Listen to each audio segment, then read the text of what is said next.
My title is Poetry in Ceremonies of Loss, Healing, and Humanhood. When Charlotte sent me this title, I was really struck by the use of the word humanhood. What do we mean by humanhood? And why put that word in a talk about funeral and healing ceremonies? Why in this segment and not another one? This, believe it or not, occupied my mind for the better part of a week. And the more I thought about it, the more sense it made. What is our humanhood? Here's what I believe it is. It is our ability to think about ourselves thinking. It is our ability to wonder and to ask questions and to imagine, to feel awe and profound joy and the most acute loss and grief. It is our ability to look at our fellow humans and to know that in the most important way we are in this together. And it is our ability to inspire each other. Sometimes when we listen to another person speak, we catch fire. An idea takes hold inside of us, and we become passionate about something. As celebrants, we are always trying to touch the humanhood in the people who attend our ceremonies. It is not enough for us to deliver a speech, even a very good speech, or to tell a story, even a very beautiful story. Our aim is to touch the hearts and the souls of the people present and to have those hearts and souls open to each other. We want to help them experience the event, the moment, the ritual, in all of its deepest and richest meanings. We want to engage the spirit, to touch it, and to join those spirits in celebration of the event. We use many things to do this. Our words, our tone of voice, how we organize the event. We add music and ritual and readings and poetry, always chosen to deepen the experience of those who are there. And when we do touch the hearts of those people, they do share in their humanhood. Nowhere, I believe, is this more critical to accomplish than in funeral and end-of-life ceremonies. Why do I say this? I say this because it is at these ceremonies that we are speaking to people who are in the most acute pain of loss and grief. Often they are surrounded by well-wishers who mean well but are nervous and uncomfortable being in the presence of death and of profound grief.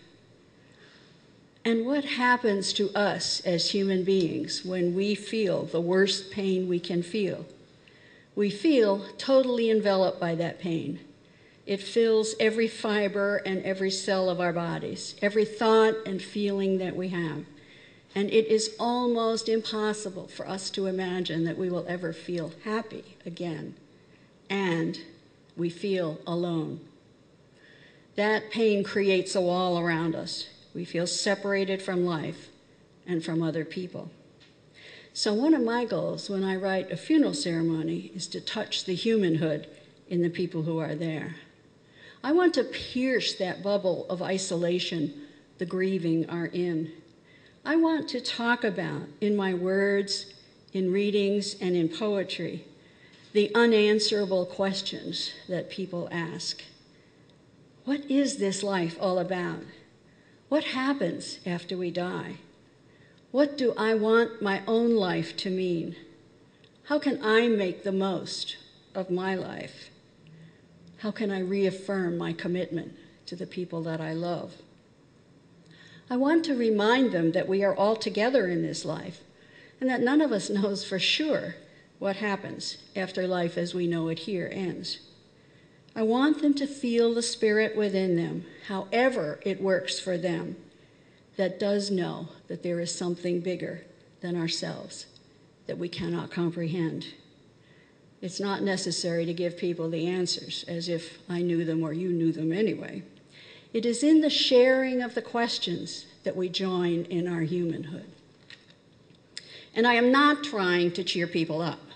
My goal is to remind them that one of the things that is true about life for all of us is that wonderful things happen and awful things happen. The point is to be able to see the beauty and feel the love even in the presence of pain. Poetry has the wonderful ability to crystallize meaning, to present an idea in all of its meanings, and often to touch hearts in the way that our more normal speaking might not do. A poem needs to be chosen to highlight and enhance a point you want to make, and never just to fill a space in a ceremony. A good poem is one that resonates with meaning beyond the actual words. The listener hears the words, and somehow they strike chords within that person that continue to echo and ripple throughout consciousness. As we write our ceremony, we set the stage for the poem to do its work. We create an atmosphere. We engage the guests. We speak of ideas which build the foundation for the poem. And when the poem is actually read, it seems like an inevitable and perfect statement about the message we are conveying. And so it is this purpose, to penetrate that wall of sorrow and grief, to touch the spirits of the people who grieve, and to create a bond of humanhood that joins all who are present, that I believe gives poetry a very special place in ceremonies of loss and healing.